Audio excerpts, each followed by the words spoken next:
All right, folks, welcome back to Mike and Maurice's Mind Escape. We have episode number 114 today.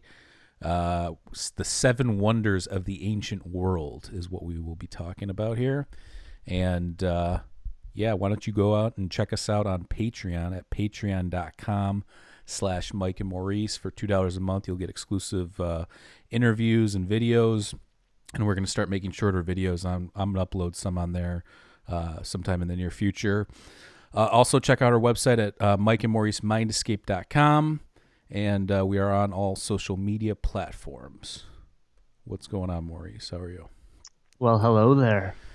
So this episode is actually one of your ideas. I think you mentioned this last week or 2 weeks ago. I don't know. You said something about that we should do one on the wonders of the world. I was saying that, but I don't know if I was talking about the actual natural wonders, which is a cool concept. Were you talking about like the modern ones, like the Golden Gate Bridge and that kind of thing? Yeah. Well, we're doing the ancient wonders, so I think these are far more mysterious anyways. Well, there's the seven natural wonders, the seven ancient wonders, and then there's the modern ones. But we could do a couple of different episodes if people are into it. Leave a comment below, smash that like button, and subscribe. Also, if you're listening to us on audio platform, please subscribe and leave us a nice review. We appreciate that. All right, well, let's get into this here. This is a painting of Helen of Troy being captured, and in the background you can see the artist's rendering of the seven ancient wonders of the world. I'll leave this up for just a second. Also, if you're listening, this is also a slideshow on our YouTube channel. Please subscribe. But we're going to do more interviews here. We were just going through like a little period here where we were getting some stuff out with some of these slideshows and stuff. So, all right. The first one is the Colossus of Rhodes in Greece. The Colossus of Rhodes was a statue of the Greek sun god Helios. It was sculpted and erected in roughly 280 BC by Charles of Lindos. It was built to celebrate Rhodes' victory over the ruler of Cyprus. It was built using iron tie bars and brass, which were used for the skin and the exterior. And then the interior, they would fill it in with stone as the project progressed. So they started at the bottom, had the structure, and they would slowly fill in the interior as they would go all the way up. Some have suggested using like a ramp on the harbor wall that some think it was located. Other people think it was located in some other way, but we'll talk about that in a second. It stood 108 feet tall. It's pretty high, which is 33 meters or 70 cubits tall. If that's how tall it was, then it would have been the tallest structure at the time, I believe. Beautiful. So, there is a debate whether it was erected on a breakwater in the harbor or straddling the harbor entrance. And it almost reminds me of something from Lord of the Rings. Yeah, maybe kind of. I'll show you. I'll pull up a picture here in a second. And it was just destroyed in 226 BC by a large earthquake. That's a shame. So here's the picture. This is one of the ways that it's usually depicted. See how the legs of Colossus are spread out. One leg is on one side of the harbor wall, and the other leg is on the other side of the harbor wall. And the boats would travel between it, which is kind of goofy if you think about it. But again, it was I think the largest single standing structure. I mean, there's obviously taller structures. The Great Pyramids are 455, I think, feet tall or something like that. But this was this single sculpture type. So this is like a third of a football field, and the pyramids are like over a football field. Yeah. Yeah, this does look like something out of Lord of the Rings from that first one when they're approaching that. I can't remember what city it was, but it was all in ruins. I'm sure a lot of that stuff's based on real history. Yeah, we got to call Gudai up for that one. Yeah, I'll come out with a real elven sword.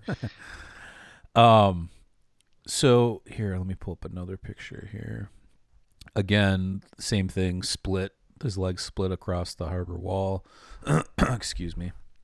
And I don't know. Some say too that this was the inspiration for the Statue of Liberty, which it does kind of look like. Right. It could have been. And I'm sure everything has a little, Oh wow, yeah, from behind that thing. Right. And then here's a more frontal picture. This one's a little different though. So this one's depicting it on one side of the harbor wall, almost like it's greeting the people as they come in. And did you say how long it took to build that? I did. Let me pull it up here. Sorry. No, you're fine. It's where did I have that? Yeah, I can definitely see some Statue of Liberty influence. So it was. I think it took like 10 or 15 years to build, if I'm not mistaken, and it was built in 280 BC. Okay. But it was destroyed in 226 by an earthquake. And from, I'm sure if you remember, obviously we just did our episode on Greek megalithic structures and temples. A lot of these ancient structures were either destroyed by earthquakes, temples, or Xerxes. So, yeah, Xerxes, this guy. This is a lot later than Xerxes. Xerxes was 480 BC when he destroyed everything. So, me coming from like a video editor's viewpoint, I couldn't imagine working on something for 15 years and then having the earth suck it right back in. I think though, I mean, I don't know. It's interesting to think about when you discuss these topics that we have only been, or the United States, we're living here in the U.S., to anybody that's listening, we've only been around for a few hundred years, and we approach things as if we know all the history of the world and this timeline, this uniformitarianism timeline. And we're babies. Really, we're babies, and we don't have really the context to put these things into perspective. So at the time, these would have been huge accomplishments and feats, and obviously people are still talking about them to this day. Yeah. And rightfully so. I'm glad that we do, because otherwise it would have just been lost forever. Like I said, spending 15 years on a project and then to have no recollection of it. I constantly am saving all my stuff on multiple hard drives, because if one of those goes bad, that could be your life's work if you're not backing stuff up. I mean, even if there was just a solar flare or a mass ejection, it wipes everything out. Your hard drive won't even matter because there won't even be any use for it anymore. So yeah. Excuse me. And then I cry. All that work for nothing. It might be for nothing anyway, but I regress. All right, moving on. The statue of Zeus at Olympia. The statue was 41 feet tall. It was built and sculpted by Phidias in 435 BC. It was erected in the temple of Zeus at Olympia, which was one of the temples that I showed when we did the megalithic structure and temple episode here, the last episode. It was I don't even know how to pronounce this word, but chryselephantine structure. Chryselephantine structure. Looks good enough for me. Something like that. Which means it was made from gold and ivory. It was commissioned by the Eleans, and the Greek geographer Pausanias detailed the composition and appearance. It was sculpted with the wreath of olive sprays. The scepter was made from many metals with an eagle on the top. It had a robe made from glass with intricate designs. It held a statue of a crowned Nike in its right hand, of Athena, Nike. And the throne was decorated with ebony, gold, ivory, and precious stones. Pausanias noted it was constantly coated with olive oil to preserve it from the harsh conditions of the Altus. So that area must have been pretty marshy or, rough for some of the structures. Obviously.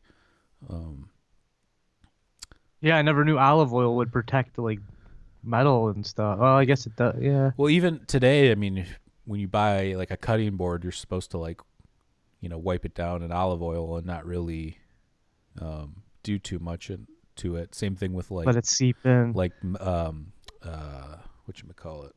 Yeah, like some wood. I think it just depends, but I mean these people knew what they were doing for whatever the case may be when they were building these things. So yeah, it sounds like they put some serious precious stone into it as well. Absolutely. Yeah, this one would have been it was worth quite a bit of money. Probably one of the better ones to look at.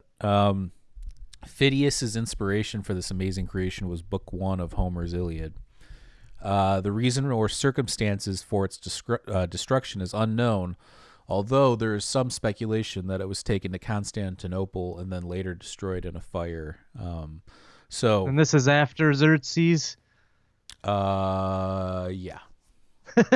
Again, I'm just going to keep saying, I think Xerxes did it. No, 435 BC is this, so Xerxes was 480 BC. Okay. So some, 55, 60 years later. Yeah, I always can get confused because the numbers go backwards. We know. I'm very slow. No, I think you've got dyslexia, though. That may be the case. So here's an artist's rendering of the statue of Zeus. It looks like that looks pretty decent, but then you look at how tall people are compared to it. It's just enormous. Let's see here. Here's another one. I like the last one better. I feel like that's probably more aligned with maybe what it would have looked like. This one looks like more open air kind of a look to it. Yeah, it's incredible. That's some serious artistic chops to pull that off. This rendering almost reminds me of like the Lincoln Monument or something like that. Yeah, that's exactly what I was thinking. So pretty much all of America's just been ripped off. Oh yeah, have you seen the building constructions in DC? It's all like Roman and Greek architecture. Yeah, there's for sure Egyptian obelisks. I mean, we've got it all from the ancient world. Let's move on here. Oh, here's another more realistic rendering. This is an actual picture of a recreation somebody had sculpted. So pretty interesting. This one doesn't have all the jewels and suggested all the stuff, but it looks like, ivory and gold. So. And do you know how they would like protect these things? You would think there'd be thefts that would just. Oh yeah. Well, I mean did you see how the size of that? I mean. Yeah. I mean, I'd roll up with a little pickaxe, chip off some stone, and head out. I'm sure people would get the crap beat out of them if they tried that, but I mean, who knows? And then you have that one guy burning down temples, Herostratus, that guy that just wanted fame. So I mean, there are people that did stupid stuff back in the day, but I don't think it was the same thing as how it is now, where people steal things because, like, if you stole money or jewels or whatever in modern day, you could then go use it for whatever you wanted. Back then, I think you would probably have to find the right person. I don't think if you went to some guy that lives in the middle, the middle of nowhere growing stuff, and you needed food, what's he going to do with a jewel? Right. I don't know. All right, next, moving on, we've got the Mausoleum at Halicarnassus in Turkey.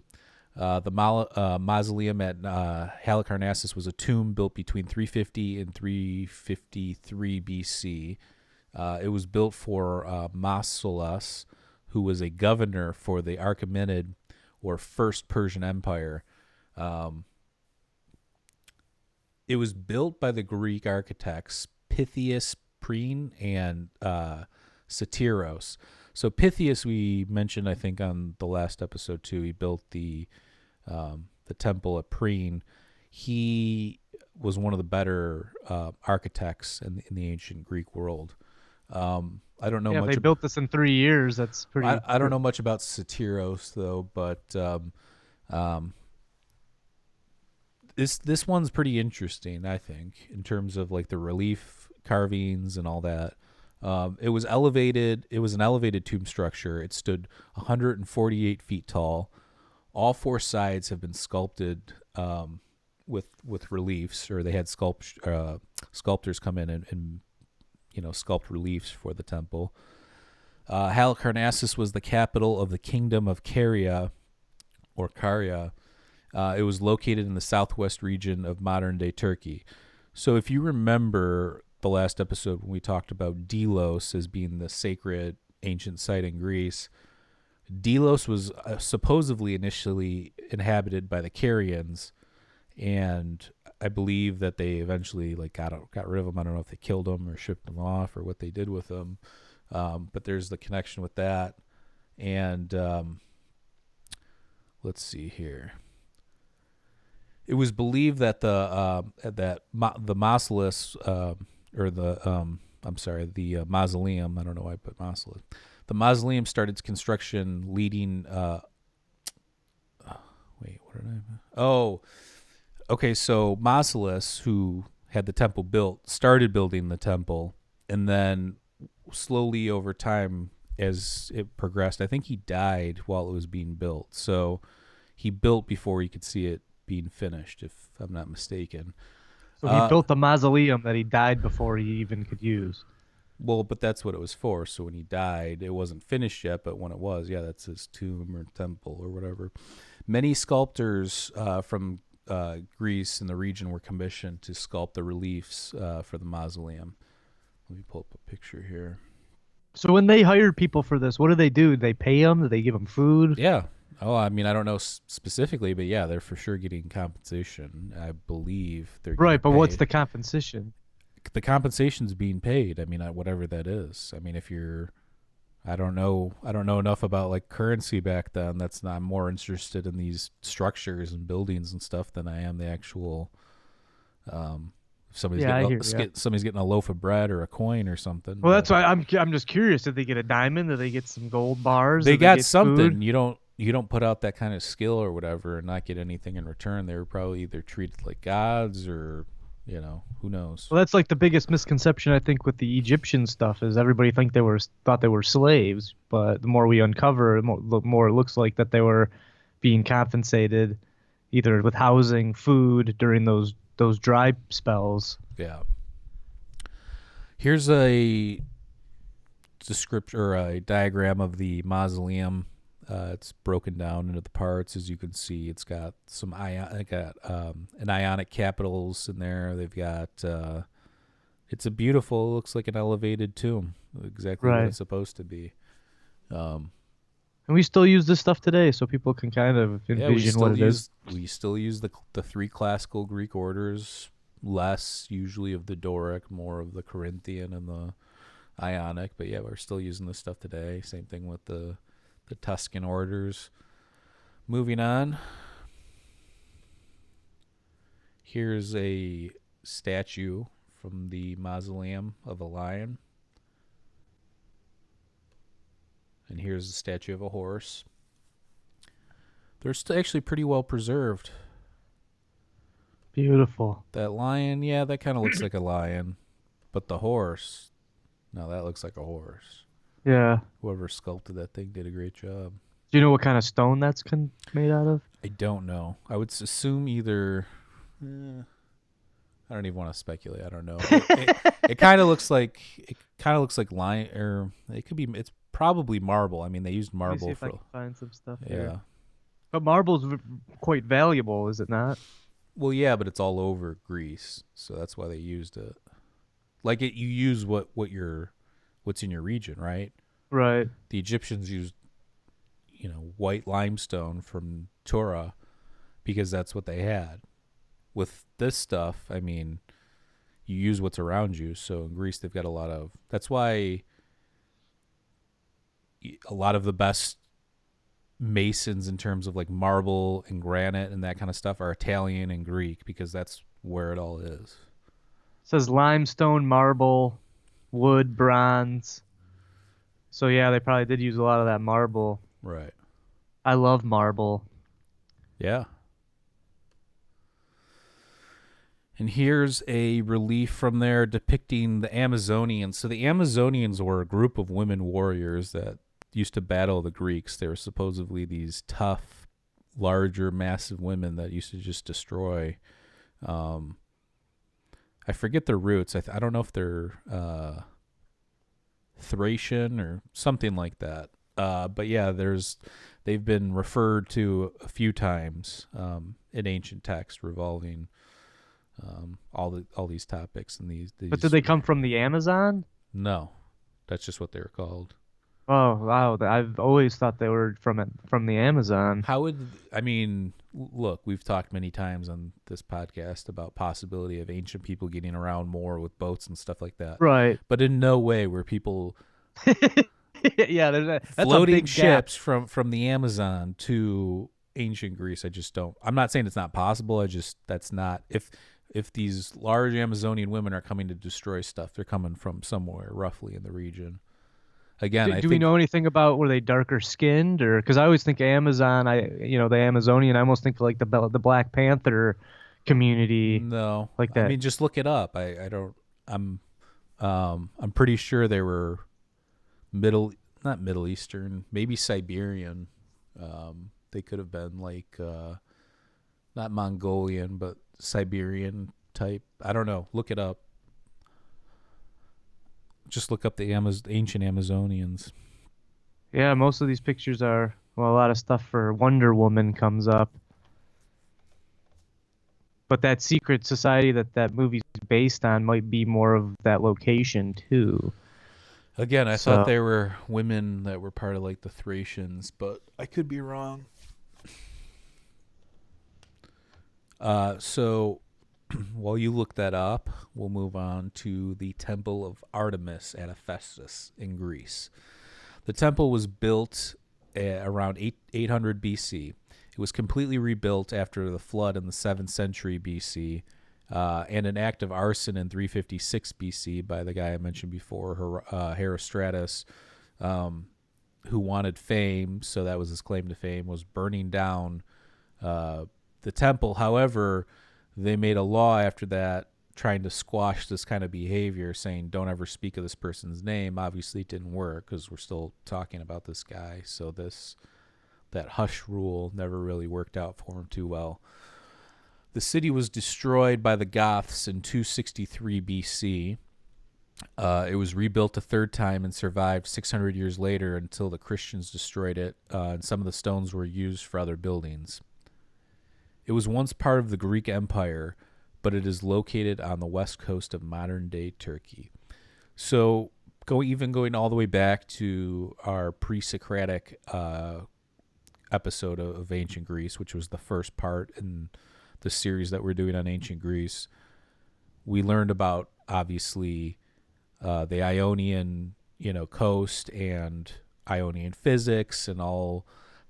Basically, Greece wasn't just part of Greece. You had Greece extended all the way from Italy, even further than that. I mean, there's Greek temples in Cyrene, Libya, so like North Africa, over to Italy, all the way over to Turkey. So, I mean, it was a pretty big territory that the Greeks had for a while.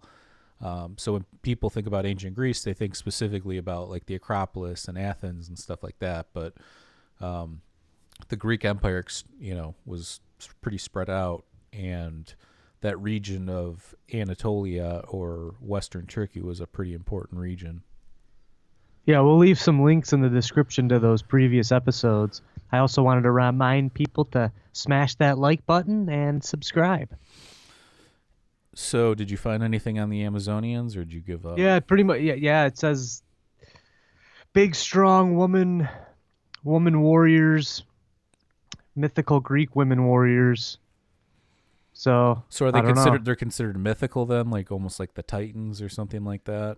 That's like the first response that popped up on Google was they were mythical Greek women warriors. I think they were real based on what I read, but I just don't remember. And I'm not saying that it was anything supernatural, but they could have just been tough women warriors.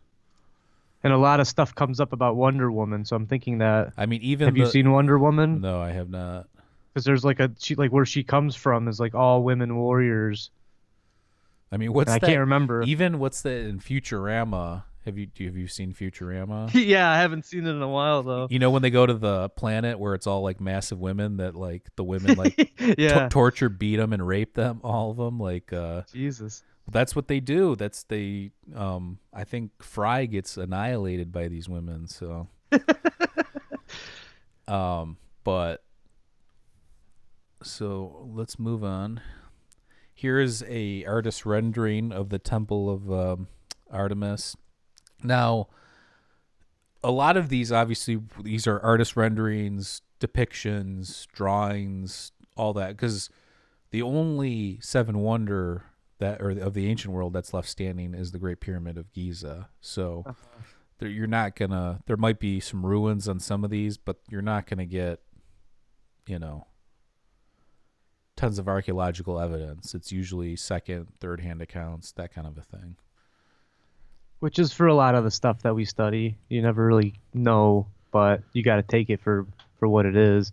Right. I mean, if somebody like Pausanias or somebody like, I don't even know, Herodotus, somebody like that's mentioning these things, there's probably something to it. It might not be 100% factual, but they've definitely looked into it or had enough accounts to write about it in their works. So they also write about Atlantis, though. So they do.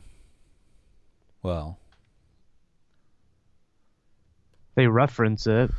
Here's the floor plan of the Temple of Artemis at Ephesus. I like these floor plans because it does give you some idea. Obviously, the Greeks were huge into using the different orders, chambers with the three classical orders. But then, even deeper, they implement a lot of the golden ratio and a lot of mathematics. I mean, the Greeks were huge at geometry and mathematics, so you get to see, even though some of it looks pretty primitive and basic, it's very it's harder than it looks. Well, it's very sound though too, so that's why you still have a lot of these temple pillars standing to this day, is because it might not be the same thing as the Great Pyramid, where the Great Pyramid's still standing in all its glory. Number one, the Great Pyramid's huge. Number two, you look at the size of the blocks, and then you look at the size of some of these pillars, and you can see why that something like that, it takes a while to erode away. So now, what kind of stone was used in the pyramids? Limestone from Tura. Okay. So I'm thinking maybe that limestone can just withstand greater impacts. It's different. The climate's different in Greece too. That's true too. I'm sure there's a lot more wind and water erosion, salt erosion. A lot of these being on the coast, you're gonna have all kinds of islands. Yeah, a lot of islands, a lot of coastal frontage, and then in ancient Egypt, you've just pretty much got wind in that region. I mean, it's not raining a ton. It's not. I would say the biggest threats to like that region or the Middle East or archaeological sites or even like Göbekli Tepe and that kind of stuff, the biggest threat to those areas, I think personally, is modern day terrorism. And you see what You see what they did to Syria, some of the Syrian sites and stuff like that. I watched a documentary last night on the Hanging Gardens of Babylon, and where they might be in another part of Iraq, and the lady that we'll talk about that. I'll bring that up when So do you think the guy that runs Egypt is in the right by keeping all that stuff classified, or because of the terrorism? I know he doesn't like people going into the pyramids and excavating them. What's that? I said, what do you mean classified? Like, it's not some like government UFO program.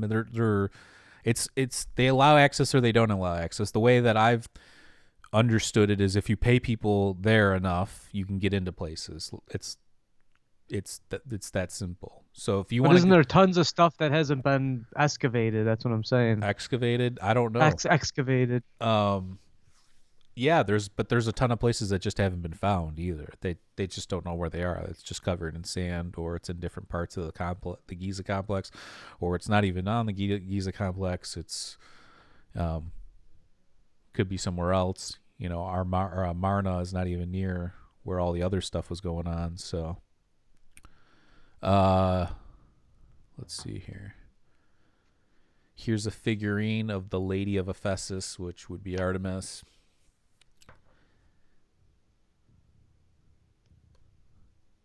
I wonder if Frank from Always Sunny got that name Artemis.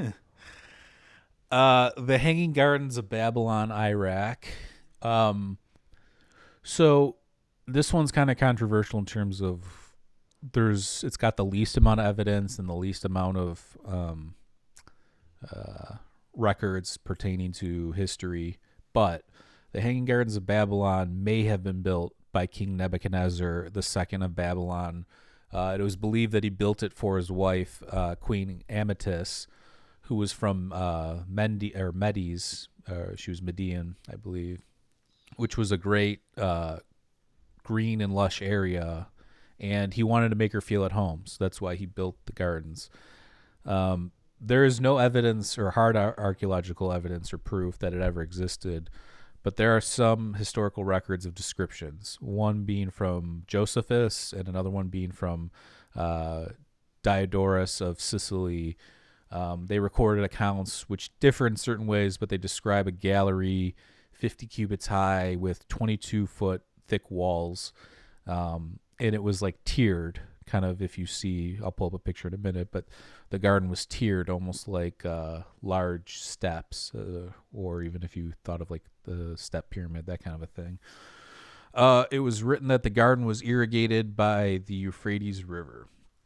Okay, so that's what some people have been taught, or that's kind of like what the popular thinking of this is. And as I mentioned last night, I was watching this documentary, and this archaeologist lady, I think her name is Stephanie Daly, I believe, and she's like one of the few people that can read cuneiform fluently, and her theory is that they have the wrong city and the wrong king for the Hanging Gardens of Babylon, because they found tablets with cuneiform, but they also found an aqueduct that has the cuneiform writing on it. But again, this is a whole different site, whole different king, all that. When in the documentary, she can't really get to the one site that she wants to because of terrorism. It's like one of the most dangerous places in the world where she was at. So, again, the biggest threat to modern day archaeology and getting to some of these answers is obviously things have been ruined by fires and earthquakes and stuff like that. But you don't really think about it, but terrorism can affect this stuff as well. There are other accounts and new research that suggest the real Hanging Gardens were actually located in Nineveh. I don't know how you pronounce that. And it's in northern Iraq. So Babylon's more towards southern Iraq or the middle of southern Iraq. This is more northern. Okay. And they were built by a Syrian king, Sennacherib from roughly 704 to 781 BC. The garden is believed, based on the accounts and the writings and everything, it had rosewood, ebony, tamarisk, fig, grape, pomegranate, pear, pine, cypress, juniper, olive, and almond trees. The almond trees one's very interesting because if anybody knows anything about almond trees, is they need a ton of water, like a ton. I don't know how much, but it's a lot. Yeah. It might be a Noah's Ark and Epic of Gilgamesh scenario, meaning that there's some biblical or religious references to the Hanging Gardens and stuff like that. But the true story might have been this previous, or Assyrian. When you think of Epic of Gilgamesh, obviously the Sumerians were a precursor to like Christianity and stuff like that. So there's some that speculate that possibly the Epic of Gilgamesh was, or the story of Noah's Ark was taken from the Epic of Gilgamesh. This might be a similar scenario, in the sense that we all think about this Nebuchadnezzar II building it for his wife and this great story, and he loved her and he wanted to make her feel at home. But in reality, King Sennacherib left archaeological evidence behind. As we do, we have the story of the Epic of Gilgamesh, and he built a huge aqueduct, and there's sculpture panels detailing his water engineering skills. He mentions in these writings that here's a line from it. It's wonder for all people, This was found, and that was found on the aqueduct. And then Sennacherib, king of the world, king of Assyria, over a great distance, I had a watercourse directed to the environs of Nineveh, joining together the waters. Over steep stepped valleys, I spanned an aqueduct of white limestone blocks. I made those waters flow over it. So this happened after the Noah's Ark? That was just a reference point. I'm pointing out how sometimes stories, it's like a game of telephone where the real story might not be what you think it is. That I was just using that as the platform for that. This has nothing to do with Noah's Ark or the Epic of Gilgamesh. Well, I'm just saying feasibly that little passage sounds like no. There was tons of water and this guy built some aqueducts to... Yeah, there was a river and he diverged it to create this garden is what this is saying. So like an aqueduct is a massive structure, but it's not that massive. It was to just channel the water towards where he needed it to grow this awesome garden.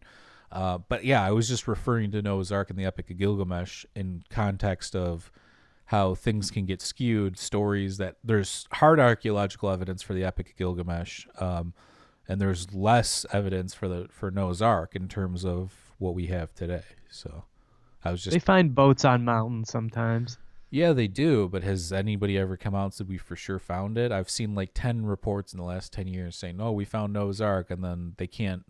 The one guy had a theory that the wood from Noah's Ark turned to stone. I mean, I don't. Wood can petrify. Yeah, over like millions of years. Well, but so it's an interesting theory, and I do think that this lady's onto something. This archaeologist, I think she's from Oxford, but I mean, since she has the ability to translate all this stuff, you've got an advantage when you can read some ancient writing that not that many people can read fluently. So yeah, but then you have the whole concept of, are these words meaning the same as they are today? Well, no. I mean, I'm sure there's still some level of interpretation, obviously, but exactly. This would make sense, though, and she thinks that it's the whole area has been changed a lot. Obviously, there's been a lot that's happened, new developments and people growing stuff and irrigation and farming and stuff like that. But she had an idea of where it could be, but there was the end of the movie or documentary didn't yield any full results other than the aqueduct saying all this stuff. And actually, I mean, this guy mentions it, a wonder for all people. This guy created this garden. It's a wonder for all people. How is that? It should not be taken as maybe a wonder of the world. And this predates, I think, Nebuchadnezzar by 100 years. So I think Nebuchadnezzar was around 600 BC. This was 704 to 681. So maybe Nebuchadnezzar stole the idea, or maybe just people just associated with him. I don't know. Yeah. All right. So here's a depiction of what it might have looked like. This like an ancient Vegas of some sort. This would have been if it was located in Babylon. So we just mentioned it might have been located in Nineveh. This would have been if it was located in Babylon. On the left, you can see the Tower of Babel in the background, which was destroyed. Yeah. It's cool. It's quality art. Right. Here's a depiction. And the other thing is there's a picture. I'll pull it up. The next one, it's a relief. Somebody carved into like a tablet a picture of this garden, and you can see why that maybe it was more likely that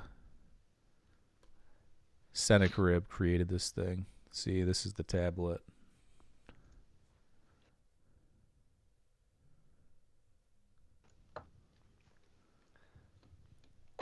See, that was the white one there. That's kind of what this tablet, if somebody transposed it into a picture here. Nice. And the hanging gardens see, it looks like they're on top of the aqueduct too. Yeah. Well, you hit it right on the head. You're going to need mass amounts of water. Although we have no clue what it was like back then. You know, how Egypt, there was probably way more water around well, we know there was way more water around the pyramids. Yeah, it just it's one of those. That's why they call it a wonder of the world, you know. But yeah, I think that's you've got pretty hard proof there as where it was one of the ancient wonders where you had probably the least amount of proof. And the reason for that, I think it's fair to point out this lady might have it right that they were looking at the wrong area and the wrong king altogether based on, I mean, the Josephus and Diodorus and all those other accounts, those are second and third hand accounts. Those people didn't visit it themselves. So yeah, that's awesome. Oh, it was the wrong king altogether. Yeah. Moving on. Now we get to the lighthouse at Alexandria in Egypt. Obviously, Alexandria was built by Alexander the Great. The lighthouse at Alexandria, also known as the Pharos of Alexandria. After Alexander the Great's death, Ptolemy the first took over as king in 305 BC and commissioned the lighthouse. It wasn't finished until the reign of Ptolemy II, who took over, and it took 12 years to finish. It cost a total of 800 talents of silver. So you were asking about compensation and stuff like that. They commissioned the lighthouse at Alexandria for 800 talents of silver. I don't know how much that is, but I'm sure it's a lot, or at least a lot for the time. It was built using solid limestone blocks. It had a large furnace at the top that produced the light. Some have suggested that the limestone would not have been strong enough and would have crumbled on itself. So others have suggested that it maybe have made or been made out of pink granite that was quarried nearby. And obviously we know there's red granite in Aswan, which the Egyptians used. Let's see here. It was over 300 feet tall. That's pretty tall. That's a football field. Let me do the math. Everything you've said football field 10 times. I don't think you. That's how I measure stuff, bro, and that's how Americans measure stuff. Okay. It's a land of football. All right. The square base was roughly 98 by 98. At the top was said to be a large mirror that would reflect the sun during the day and the fire by night. However, if you watch videos on this, there's a lot of people and there's a lot of accounts that suggest that there was some sort of advanced technology for its time going on. I don't know what that would have been. This mirror with the reflecting the fire out there, or possibly just the sunlight. Yeah, that could be. I could see that being the case. But again, others have suggested there was some other contraption that they had up there that maybe was doing something that was pretty unusual for the time. And I wouldn't put it past them. I mean, you've got Alexander the Great, you've got the Ptolemies, you've got all these great minds behind this area. I don't see why there couldn't be some sort of advanced system or technology used to get light out there. Yeah, that's an intense task, though. You got to keep that thing flowing. Right. Pharos was an island of the western edge of the Nile Delta. After Alexander the Great built Alexandria, the island was connected to the mainland by almost a mile-long causeway, or heptastadium. In 1968, part of the lighthouse was discovered underwater. So here we do have some sort of archaeological discoveries revolving around this one. I think the Hanging Gardens one, if they end up finding that more of that site that we were talking about before, I mean, that one might go from having no information to some of the most information on one of the ancient, besides the Great Pyramid. Obviously it's still standing, but in terms of what we don't have access to anymore. But again, it's interesting when they can still find pieces of these structures. So here's a picture or a rendering of what it might have looked like. And it's similar to what you would picture maybe even today as a lighthouse, minus this one's got more of a square base, and most lighthouses today have, the circular shape. Yeah. Not to get too off topic, have you seen that movie, The Lighthouse? No, is it good? It's pretty good. It creates a real ambience of. It's more about the feeling than the It actual seems like there's like story. a creepy element to it. There is, but it's definitely worth a view. I would recommend it. I also wanted to jump in and say there's a lighthouse on Belle Isle in Detroit that's like super old. I think it was built right when they whatever they set up in Detroit. It was some kind of shipping zone. Right. Have you ever taken pictures there? No, I want to though. I've just been kind of waiting for the right time to go out there, but Yeah. it's a pretty sweet. There's actually two lighthouses on Belle Isle. One of them is super old, and would be definitely a nice piece for my landscape collection. Yeah. Get her done. All right. Moving on. Here's another rendering of it.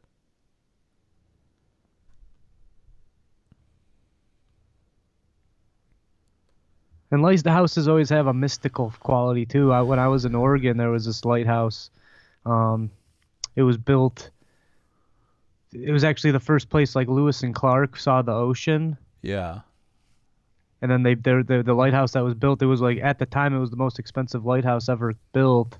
But I would just sit up on this cliff and stare at the lighthouse and just think about all the boats over, whatever, all the time that people have been sailing around the world, Right. and how much adventure and what's just in the sea. I don't know. To me, the lighthouse is a symbol of mystical. That's why I kind of like that movie more, because it's more of the feeling that the lighthouses provide. But that might just be me. I don't know. Yeah, I mean, there's this idea though that it's like safety. Like if you're out there and you're like lost or something, it's this beacon of hope, or it's this beacon of we're gonna be all right. There's the lighthouse, that kind of Right, thing. land ho, yeah, it's coming.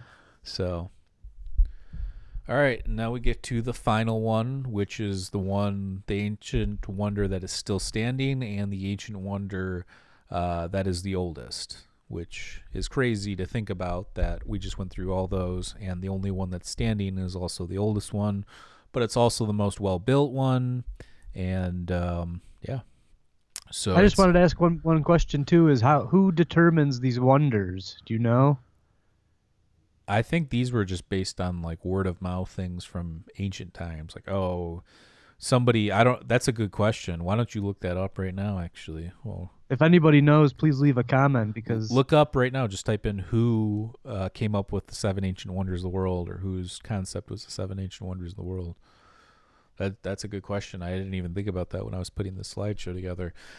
But it's based on the fact that people were in awe of these ancient structures. But yeah, I don't know who the one person was, or if it was multiple. Oh, people. you'll love who it is. Who is it? Herodotus. Okay, that makes sense.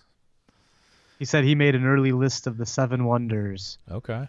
But the writings have not survived except for reference. So again, when you get back this far, it's going to be word of mouth to some degree. So yeah, you're putting things together. You're putting this puzzle back together where you don't actually know what was going on, and even when you put it together, it's still might not make total sense. So, all right, now we get to the main event here. And we'll go deep on this one because I already know a decent amount about it. And we've talked about the Great Pyramid of Giza and the pyramids and everything in ancient Egypt a ton on this show. But so the Great Pyramid of Giza is the largest and the oldest, again, as I mentioned. It is the only ancient wonder still standing because of the way that it was built, in my opinion. It was immaculate. The architect believed to have built it was Hemiunu, and he was Khufu's vizier. A vizier was somebody that was like a confidant or like an assistant. It was like the right-hand man to the king. And some people might know that term from because there's speculation that King Tut might have been murdered by his vizier, and then the vizier married his sister. So brutal. I think Bob Breer does a good job on that. Anybody that's curious about that, or Bob Breer, I don't know how you pronounce his last name, but he's a scholar that does a lot of work with mummies and stuff, and there's some speculation based on King Tut's skull that it might have been bashed in at some point. Jesus. So yeah, Hemiunu might have been the architect, and mainstream archaeologists insist that the tomb was built by and for Khufu of the 4th dynasty around 2560 BC, somewhere around there, 2550, 2560 BC, which there again, the academic range on how long it took, between 10 and 20 years. People like Mark Lenner will say 10 years, and more reasonable people, I think, will say 20 years, but even more reasonable people will suggest longer than that. So, yeah. I also wanted to point out, people think, oh, they're just triangles. How advanced can that, the floor plan be? But if you look inside, that's where the real planning comes in. But also the Great Pyramid, yeah, okay, I was going to expound on that, but we'll get to that in a minute. Mainstream archaeologists insist that, again, it took 10 to 20. It's hard to fathom that it took that this structure that's still standing to this day, this massive structure, 450 some feet tall, took 10 to 20 years to build. When, I mean, that's just great. I mean, well, you think it's more, or you think it's less? I think it's more, but I also think that it's entirely possible that could be true too. I'm not dismissing that could be the case, but I'm just pointing. Well, the bottom line is we don't know how they did it, so right. There's no exact, and we're going to go through that. We're going to go through the mainstream building, techniques that they think, and then we'll go through some of the alternative theories as well. So it was built with roughly 2.3 million blocks. That's crazy. That's insane. And they were quarried from the site that I mentioned before, which is the Tora site. Tora was the finest and the whitest limestone in all of Egypt. The quarry was used for many projects, not just the pyramid, but it was also used for the bent pyramid and temples and a lot of the other structures.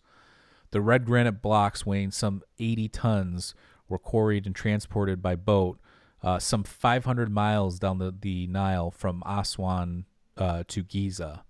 So again, a lot of the red granite that was used was from Aswan. They had they had these boats, and they would take these blocks 500 miles downriver to Giza, which is crazy. So 80 tons is roughly 160,000 pounds. Yeah, it's pretty massive. That's big. The exterior of the pyramid was once adorned with casing stones that were made from the highly polished white limestone. So the pyramids used to look a little differently than they do now. Now we just see the exposed limestone blocks, but back then it had polished limestone, so it would have been smooth on the outside. And then at the top there would have been a capstone, which we'll get to in a second. Let's see here. The casing stones were removed in the 19th century to build a mosque. So this thing was picked apart.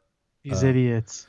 Yeah, this thing was picked apart to build other structures. There was probably no context or care of, whoever was ripping stuff off of there was probably thinking these people are idiots. We don't care. One of the mysteries is whether there was the capstone, as I mentioned, and what it was made out of, if there was.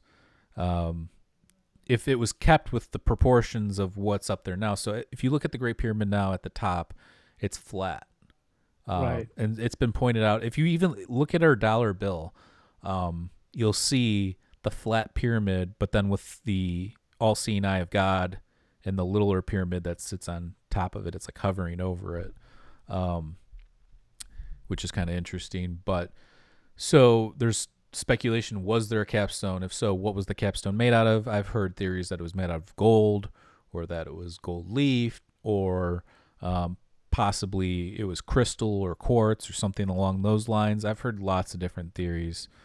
For it to be crystal, though, you'd have to find a massive crystal and then be able to cut that up in the right way, which maybe they were able to do. I don't know.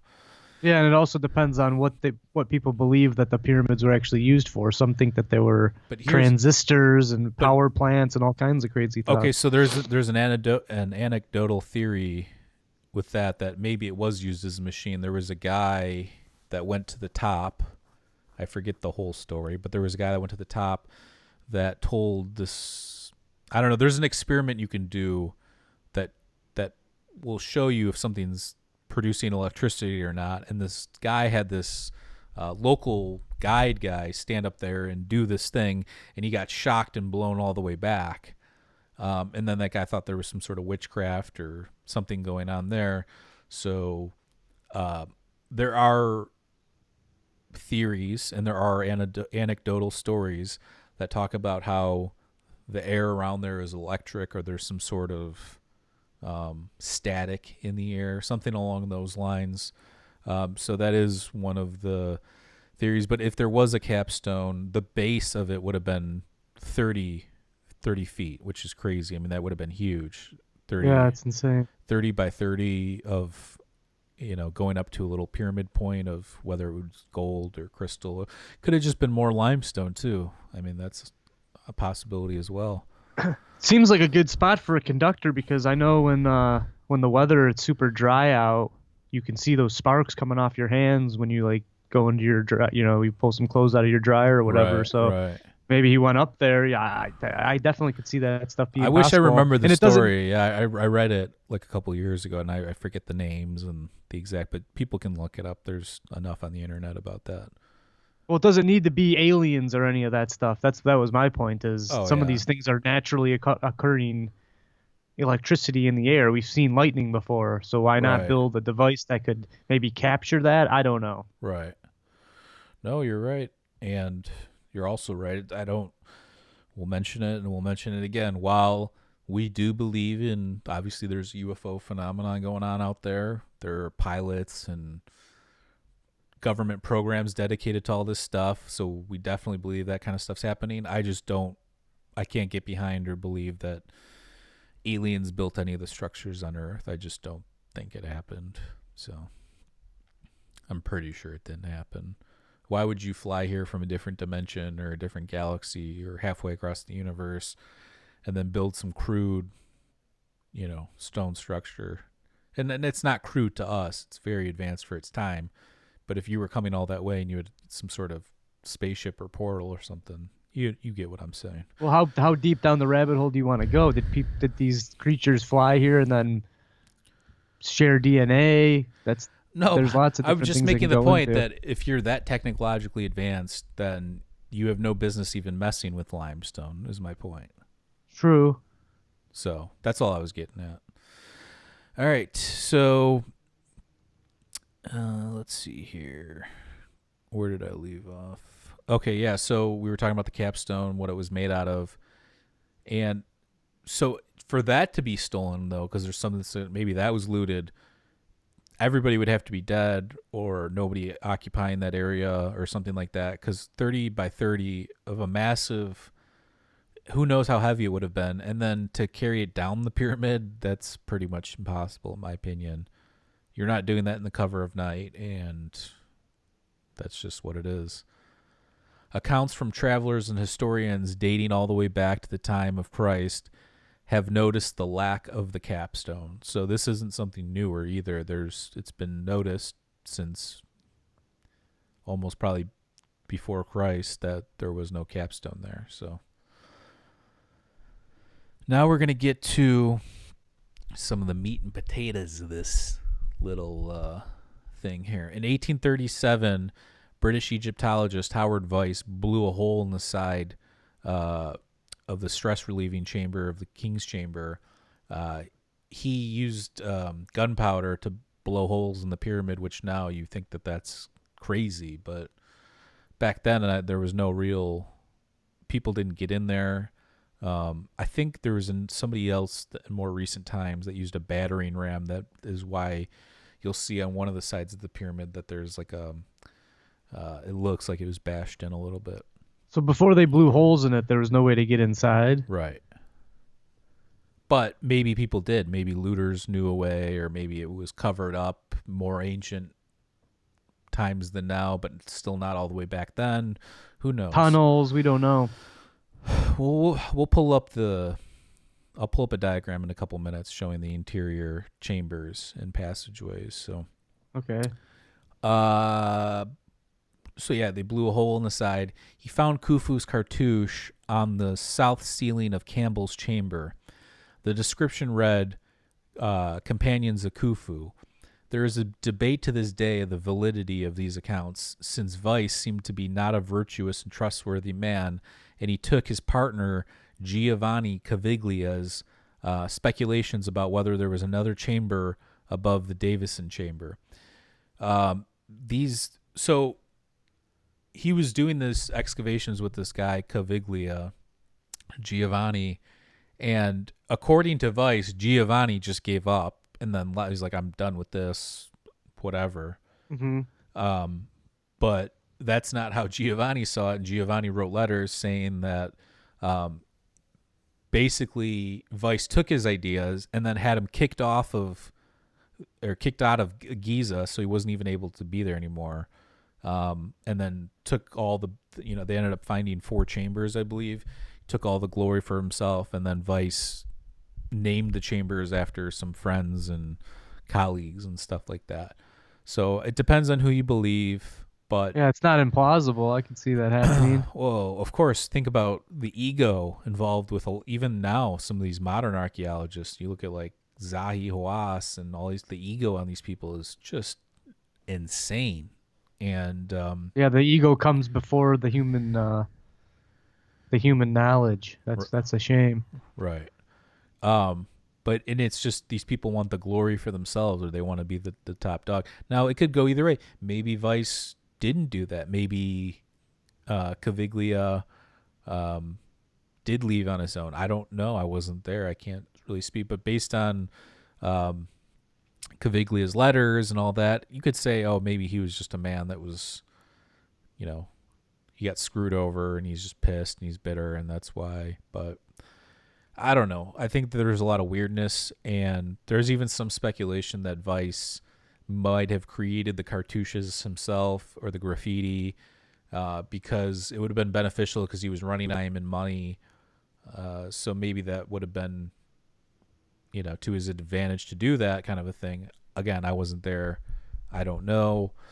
I can only speculate, and this whole story of how they found these cartouches and the graffiti and stuff on the inside of the pyramid is what we know, or how we know that Khufu built the Great Pyramid. So all this information that came from just this one guy, Howard Weiss, from his getting in there and doing all the, the digging around and looking in the different chambers, is pretty much how we know what we know about the Great Pyramid in terms of who built it, what dynasty, what was the range and all this stuff. And supposedly he had sent back the cartouches. He had his assistant draw or copy what was on there, and they sent it back. And then somebody else, some historian back in Britain, aligned it with, oh, this is Khufu of this dynasty. So that's how they did that.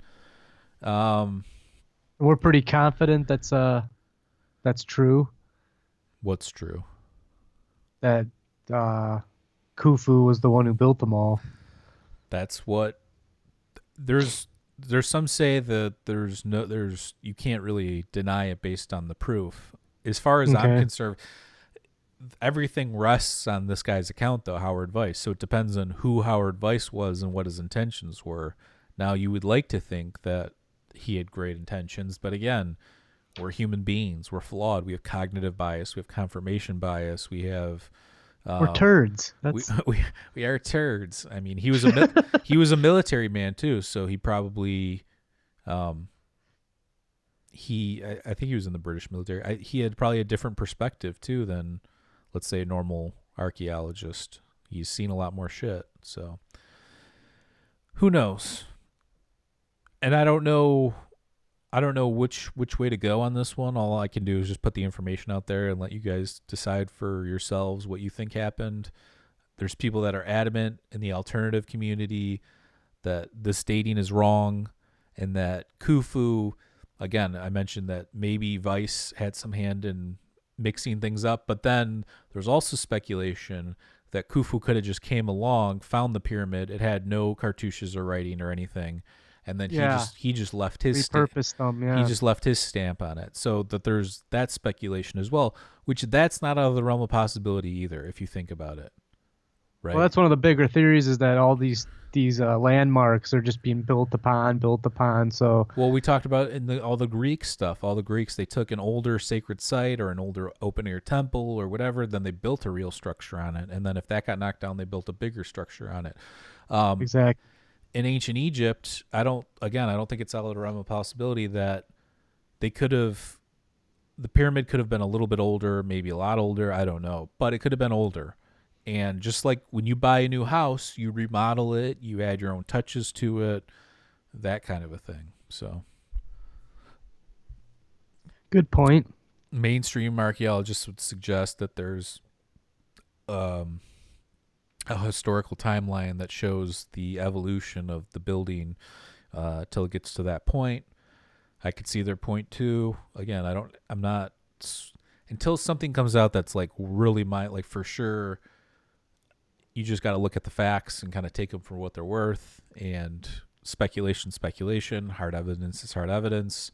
You use what you want to come up with whatever theory you want. But at the end of the day, we can just put the information out there and let people decide for themselves. Right. You could use your brain power to keep going to question everything, because again, I try and keep an open mind, and I know you do too. But that's all you can do with these things. So, okay. So another piece of evidence that would corroborate all of this was found recently-ish, I believe. Oh yeah. So it was the Diary of Merer, and it was written roughly 4,500 years ago. It is one of the oldest papyri containing text.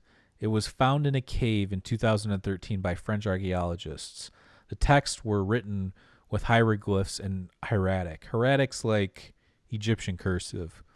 Merer was a middle-ranking official who detailed his accounts by transporting 200 2 to 3 ton blocks over a period of a month. So that was his, like, every, I think, 10 days he would move a certain amount that would total 2 to 3 ton blocks a month. He oversaw a few trips, every 10 days from Tura to Giza. He had roughly 40 men working under him, and they would move these blocks from Tura, as I mentioned before, which is the white limestone quarry, all the way to Giza. And this all supposedly happened during Khufu's 26th year as pharaoh. So here we have an actual papyrus written by somebody that was working, and it doesn't mention that these blocks were for the Great Pyramid. It doesn't mention that these blocks were for anything specific. It just mentions that that's what this guy was doing at the time. So what was he doing with the blocks? I would suggest that maybe they were going towards the pyramid, because that's 2 to 3 ton blocks is what the pyramid is made out of. So you could make that connection. But yeah, it's crazy that was found 5 years ago, 6 years ago. Yeah. Okay, so now we're going to talk about the mainstream building theories. And the Greeks were the first to speculate that slave labor was used to build the Great Pyramid. This is an idea that a lot of the public still reject that, Michael. A lot of the public still believes that theory to this day. So even though within Egypt, the Egyptologist circles and the archaeology circles and all these circles, there's a little bit more information to suggest that there wasn't slave labor. There's most people out there that's the picture that they have in their head from all these pictures. Well, that's what we were taught in school. In school, the pictures and diagrams you on the internet, even like a lot of thumbnails for like other YouTube videos. It shows what looks like people whipping other people, like dragging large blocks. So it's like, what do you update your stuff? Right. Update for the times here. We know that that's probably not the case. So, and how do you can't have that large of a workforce you would need more people to keep that many people in line, I think. You know what I'm saying? Like, you can't force 100,000 people. There would be an uprising before the end goal was accomplished. You would need Just think about how people are in any society. And you need far more soldiers to keep all those people in line. It just doesn't make sense to me. I don't know. Okay. So yeah, the Greeks were the ones behind that idea, which they have a lot of good ideas. That was not one of them. No. Bob Breyer is in his Great Courses lecture talks about how he believes that thousands of skilled tradesmen who could not farm when the Niles would flood, and then all these farmers and people growing stuff couldn't do that. So those tradesmen would leave and then go work on the Great Pyramid during that season, the rainy season or the wet season. Werner theorized that there were two gangs of 100,000 men divided into 5 groups of 20,000, and then maybe broken down even more into smaller groups. And then John Romer thought it should have taken roughly 14 years to build. So again, that's right in the middle. Yeah. You have mainstream people that will argue between usually 10 and 20 years. Mark Lenner and some other archaeologists or Egyptologists conducted a modern construction study which claims 14,000 men on average worked on it, with there being as many as 40,000 at its peak. The study says that Egyptians used critical path analysis since they did not have wheels, pulleys, or iron tools, and this supposedly took 10 years. So he's on the very... that's the opposite. Yeah, he's not conservative. Way less manpower, and he's way the first faster build time. He was the first person to attack Dr. Robert Schoch too on the Sphinx stuff. Yet he's coming up with some insane timeline that I don't even know. That's past 10 years. I mean, 20 years seems crazy that it was built in, but 10 years is, I don't know. 20 years is a long time, but I just don't know how they're moving those. What were we saying? Some of that stuff was 180,000 pounds. Like, yeah. Okay, so there's the external ramp theory, which is the idea that there was a ramp kind of built along the side of it, that's how they would walk up the stones. You see again. I'm sure people have seen pictures of that. Yeah, there's a lot of pictures and diagrams showing that. And then there's the internal ramp theory, which was put forth by Jean-Pierre Houdin. He spent a lot of time on the research using 3D modeling structures. There are some holes in the theory, according to Bob Breyer, but some interesting things have come out of it. There was a special on, I think it was either the History Channel or the Discovery Channel. I can't remember which one, where they talked about this in great detail. So now we get to the alternative theories. So these would be some of the more speculative and suggestive theories based on some other researchers. This is a lot of stuff that we focus on our channel because I think there is some fun stuff. There's validity to some of it. Obviously, there's alternative theories that won't make sense to some people or that don't make sense, and there's some that are even more out there. But I try and pick the ones that have some substance or evidence to them. So there's a growing community of researchers and academics that suggest that the Great Pyramid and the Sphinx are possibly older than the suggested dating and possibly had an unknown purpose. Some of these alternative researchers are John Anthony West, R.I.P., Robert Bivall, Graham Hancock, Dr. Robert Schoch, Chris Dunn, Randall Carlson, Laird Scranton, and then there's obviously others.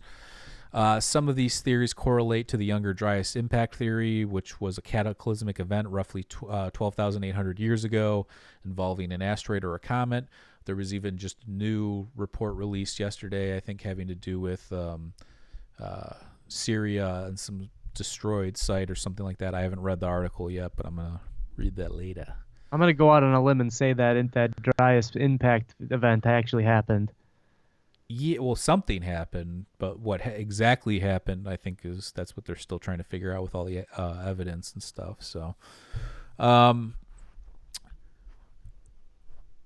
So the impact theory. So yeah, roughly 12,800 years ago, and then Graham Hancock, Randall Carlson, and George Howard, who we've had George Howard on the show before and discussed the Younger Dryas, are huge proponents of the hypothesis, and they've done a great job getting it out there, making the public aware of it. As you've seen, Randall Carlson and Graham Hancock on Joe Rogan. People love the Younger Dryas episodes on there, so I think that's big. And then you've got all the books and all the research. So I think getting it into the younger kids' heads. Well, it's not even that. It's not like you're not trying to put ideas in people's heads. What you're trying to do is just, again, what we do on this podcast, just put information out there and let people decide. But you want to put all the information out there. You don't want to put one side of the story or one idea, or even if there's a smaller percentage chance of it being true, you still got to get it out there, because somebody looking into it, maybe there's fresh eyes on it. They might have a piece of information, or they might know something along those lines. Well, we know Americans have that sheep mentality, so it's good to give them all the options instead of beating down one theory of people getting whipped, dragging blocks. Dr. Schock and Anthony Perrott have done research regarding the plasma discharge theory in ancient times that would correlate to some of the ancient petroglyphs and symbolism that you see. If you're interested in that, the plasma discharge and the solar-induced dark age and all that, go to our episode Easter Island Part 2, Alternative Theories. We go in depth and show all the petroglyphs, and we go deep on that one.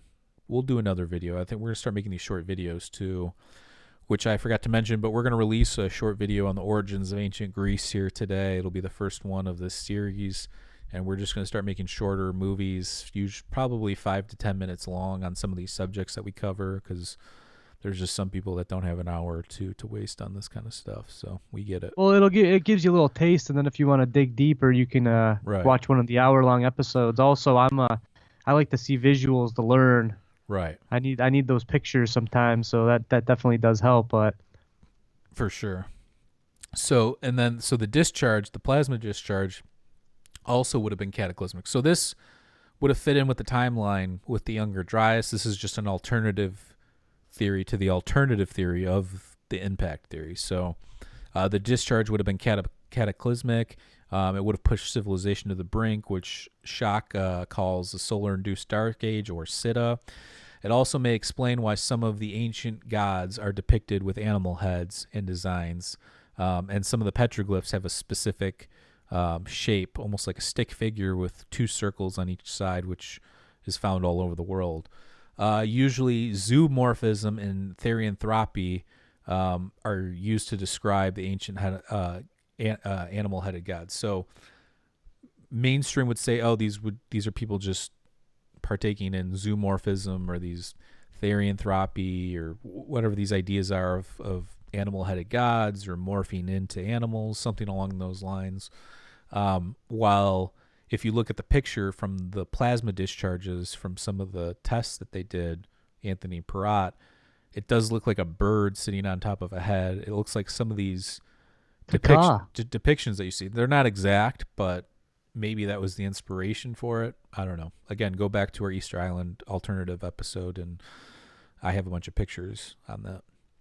Bavall and Hancock have made connections between the alignment of Orion's belt and the 3 pyramids of Giza, dating back to roughly 10,500 BC.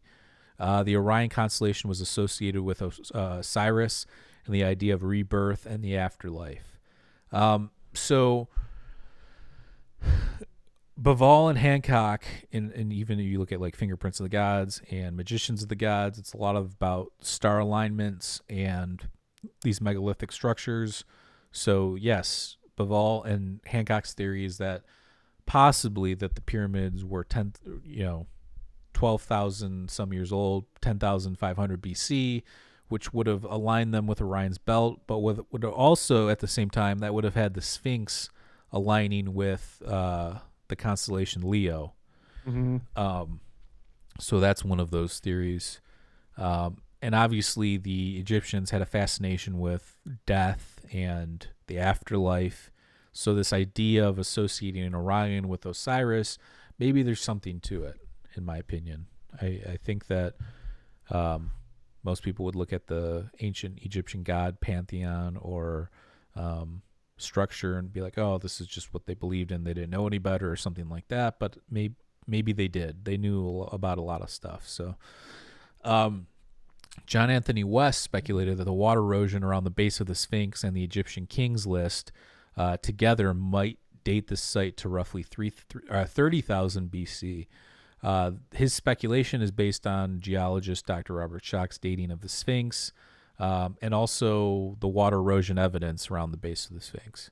That's a bold prediction. It's very bold and it's very old, but also he makes it's growing mold. He makes a good point about the Sphinx too, about how the proportions seem off. Like the proportions, if you look at the Sphinx, the face and scale with the body is not really matching up, and then who knows what was going on with the full face. He speculated that it could have been a jackal's face or a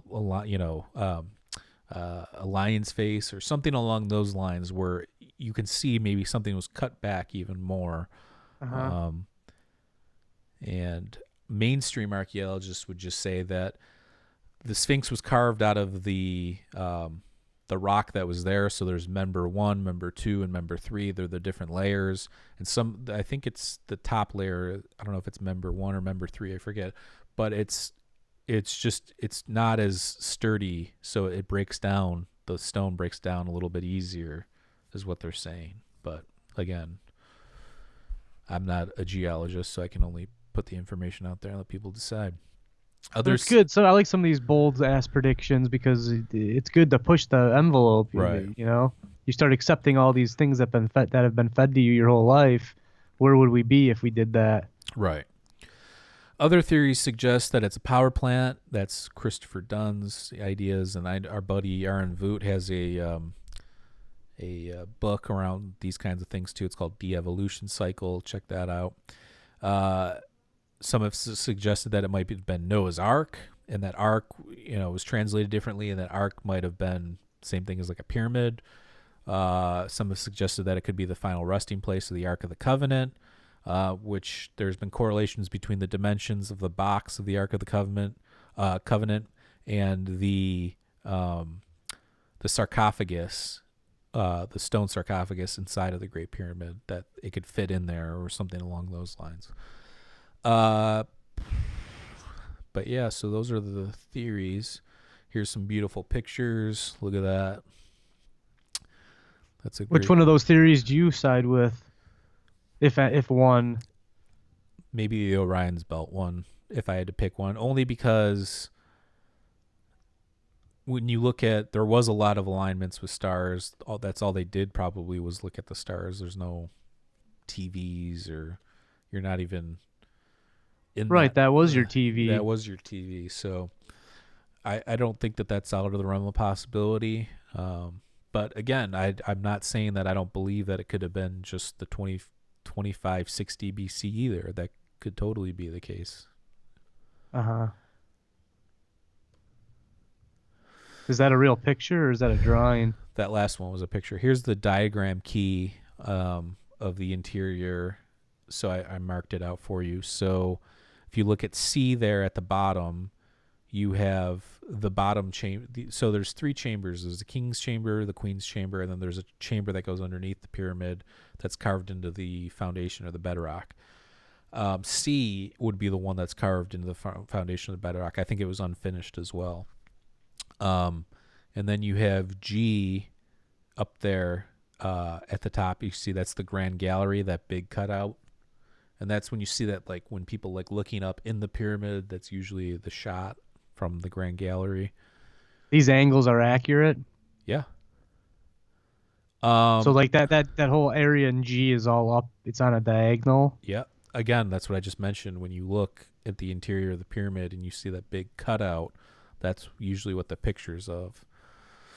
And then the Queen's Chamber is F there at the towards the more of the bottom at the middle. The King's Chamber is H.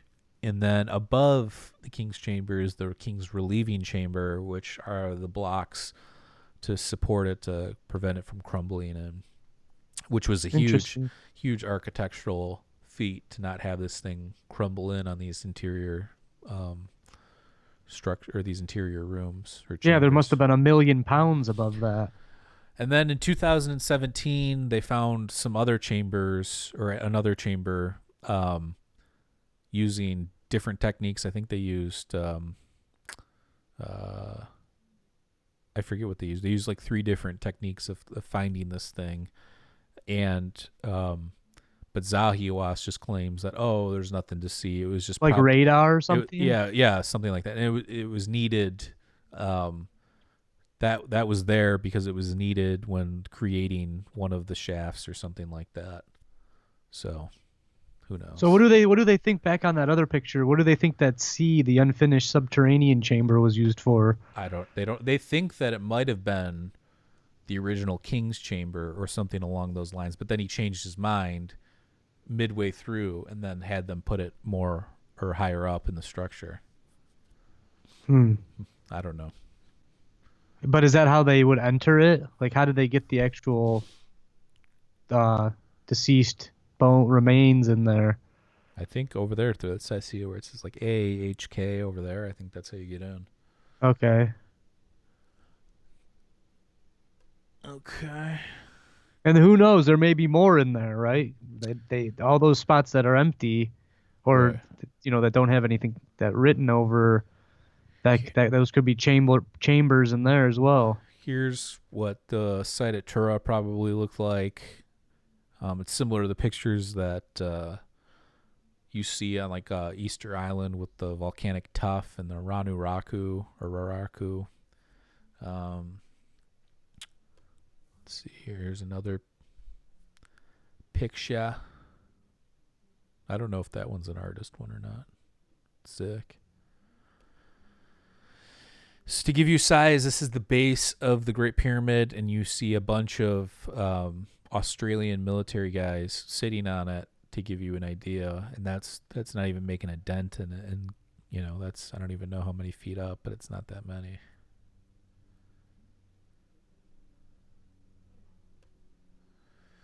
Here's a figurine of Khufu.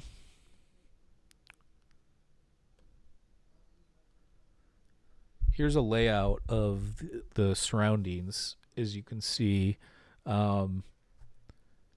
different quarries and stuff like that, and the sites. A little bird's eye view action. And actually, the pyramid, most people don't realize, has 8 sides.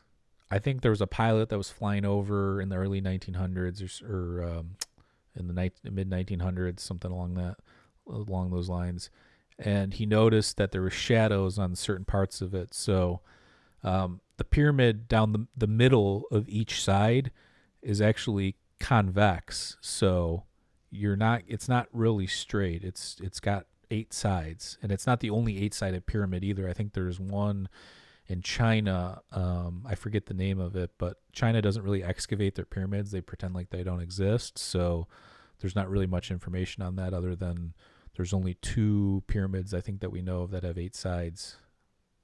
So here's a picture of that old bastard Howard Weiss blowing holes in the sides of pyramids with gunpowder.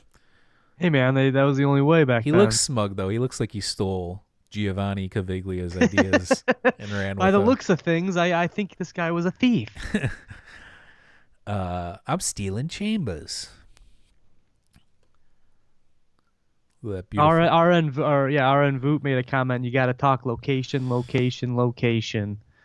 Yeah, so obviously in terms of, you've got like the ley lines and the magnetic points on the earth and different things like that. So it's located true north, true south. The alignments are aligned with the cardinal points perfectly. So there's that. And where it is located, some have said it's perfectly in the center of, I forget, I don't even know and then you see this, I don't know if this meme's true or not, but then there is a meme going around where the coordinates, if you write out the coordinates or exact coordinates, that it's also the speed of light, like the same. It's the same thing. I've seen that all over the internet. I don't know if it's true or not. I've never really looked into it, but I think that's kind of interesting. Yeah, I don't think that would be one massive coincidence if all that was just so. Right. There's obviously been some premeditative idea behind where it should go. And the Egyptians were sick builders. Obviously, they knew a lot about the stars too. I don't know. It's interesting. I would like to see some of the mathematics though, compared to some of the Greek mathematics, and see what was lined up, and you know what I'm saying? Like, how did the Greek mathematics, whether it was Euclid and geometry and that stuff, line up with what they were doing in Egypt? Like, did they have knowledge of what they were doing, or it was just like a know-how to do it? Like, did they understand the theory behind the numbers and the stuff that they were doing? That kind of a thing. I've never seen any information on that. I would like to see it. I would think they had to, if people like us could look at it and still not understand how it was actually built. Right, but do you get what I'm saying? Like, it's like I could tell you, okay, go out in your backyard and build a pyramid. You might build a sick pyramid, but do you know the exact geometry and why you're doing what you're doing? That's what I'm saying. Right. Like, the Greeks knew that, but the Greeks also studied in Egypt, a lot of them, Pythagoras, all these amazing pre-Socratics, and then even you've got other people traveling and stuff like that. So, I mean, I think Thales was the first Greek to measure the height of the pyramid. So, it's interesting, but I'd like to know what the theory behind the Egyptians, like the theory of the mathematics that they were using to build these things. What was it, or did it matter? Because if you're able to do something that well, sometimes it doesn't matter whether you know what you're doing or not. Yeah, you just tuned into like something. Like a sick guitarist. Do you know how many guitarists I've met from when I used to work at like Guitar Center and stuff? Some of the sickest guitar players you'll ever meet. And I'll ask them, oh, how, do you know this theory or that theory? Do you know, are you in this mode? Or they go, what are you talking about? I just play. I don't know what the hell I'm doing. So right, and then you have a guy like Steve Vai who's way more technical and really understands what he's doing. Yeah, I know. I think that's the oldest secret of all, is where are these ideas coming from? Right. Sometimes they come from studying. Sometimes they just come when we open up or tune into that frequency. So. Right. R.N. Voot there mentions he says it lies on the hairs of the north-south meridian and the east-west parallel, which has the most land. They knew the size of the planet for sure. Yeah, I'm not doubting that they knew the size of the planet. I know that. They were able to calculate, and some even said that the Great Pyramid is a model of the planet in terms of mathematics or geometry. Now, again, we know about all the Greek stuff because they wrote it down, and we are missing chunks of that even because it was so long ago. This is even further than that. So again, I would like to see if there was any. I've never really looked into it behind the. I mean, you have people like Randall Carlson and sacred geometry, and people studying sacred geometry and applying that to a lot of these structures and stuff like that. But it's one thing to know. Okay, so if you were to take, there's symbolism and then there's knowing something. So if you were to take just put the three pyramids. Let's say they're the size of, I don't know, your hand, and you have them set out in front of you.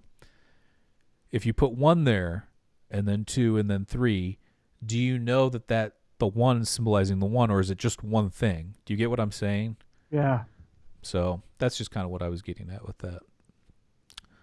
But let's see here. Let's go to the next one.